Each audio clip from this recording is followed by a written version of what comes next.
Game two, you've got Lucas Giolito on the mound, on the bump against Valdez. And neither one went very long. In fact, they No. both went 4 1/3, giving up the same amount of earned runs. Although Gio only had 3 hits, but he had 5 walks. And Four earned runs. 4 earned runs. They were identical. They both have an 8.31 postseason ERA. And when Gio left the game, things were quite even.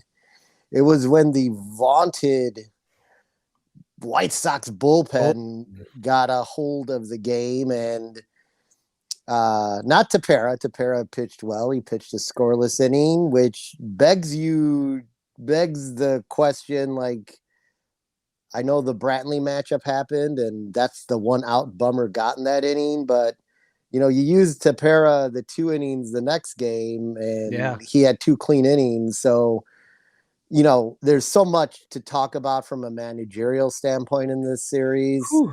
Well, the other question is there was no Kopech in the first 2 games, too. So the bullpen management was perplexing, I guess. Well, I think the management was so... And I'm assuming it's Tony and his staff sitting around and planning out 5 games. The problem is we've talked about this. There's times you stick to the plan, and there's times where the game dictates something else needs to occur. And Tony already had in his head, well, we really are going to need Kopech for possibly Cease and Rodon.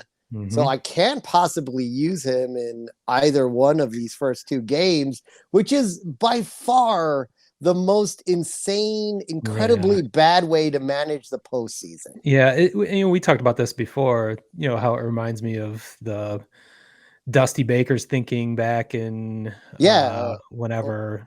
No, it was actually Lou Piniella in 07 and 08 where he was managing for that's the next Lou game. Piniella, just that idea, it's not the same situation, but the idea that you're managing for the next game, that makes sense in the regular season when you're trying to manage a 162 game season. But when you've got to win every fucking playoff game, you have to adjust your thinking a bit. So it was kind of amazing that he wasn't able to adjust, as you said. But he kind of managed.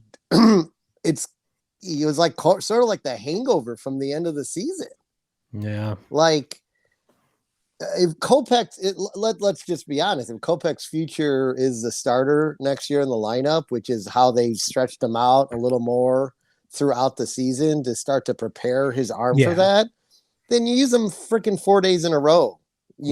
Especially with off days in between. What are we doing here, right?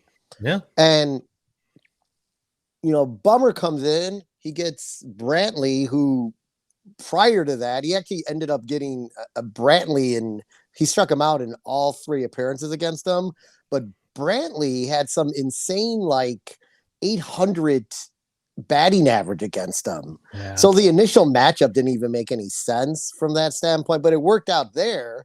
But then Bummer was just Bummer. He had them hit 3 or 4 ground balls, and they all got through the infield for hits. He did not pitch poorly, but he ended up giving up 3 runs, and it just that was a bad play.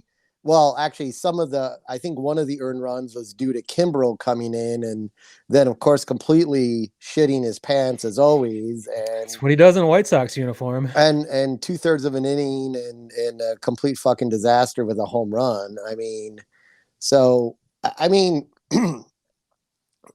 the other thing, with that second game too, it's like we got the 4 runs, and then like the bats after the 5th, were shut down, and you end up losing 9-4. Where did the Lurie Garcia botched play in right field happen?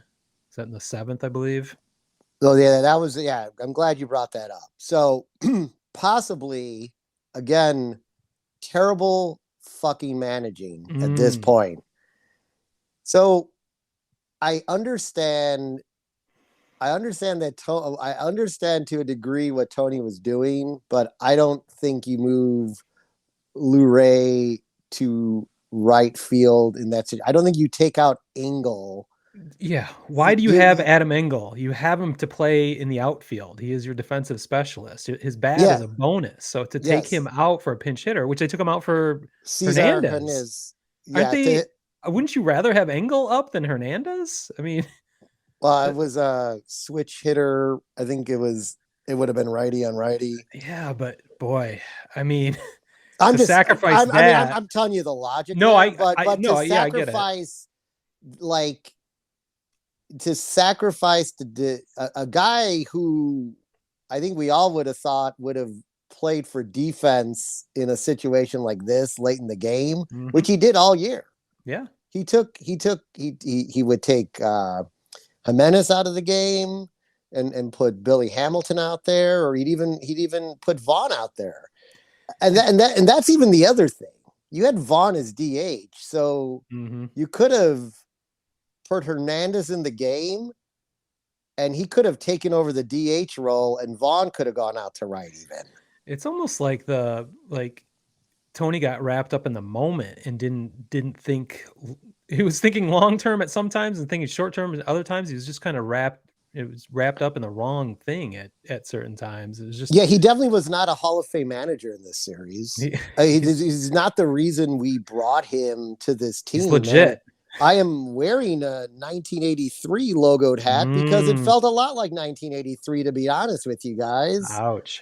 And you know, the move that frustrated me most, none of the pitching moves really frustrated me. Those were the guys in the bullpen he's got out there, and those are the guys you call upon, right? You gotta be able to rely on Bummer. I mean, you can't just say, "Oh, it was a mistake to put Bummer out there." That's he should be great. I mean, should be the strength of your team. We've been talking about all season long was your bullpen, so you should be okay. But the substitution of Hernandez taking out and putting in basically a defensive liability in right is just inexcusable.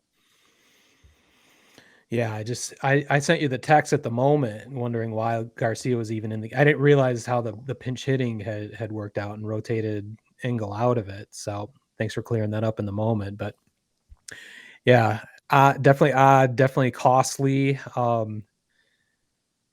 I guess the other part of that is the stat came out after game 2 is you had 18 hits through 2 games, but they're all singles. Yeah. Which is it's almost impossible, especially with your lineup. I wouldn't think that has happened at any point in the season where you'd go 18 hits in a row or all singles through 2 games.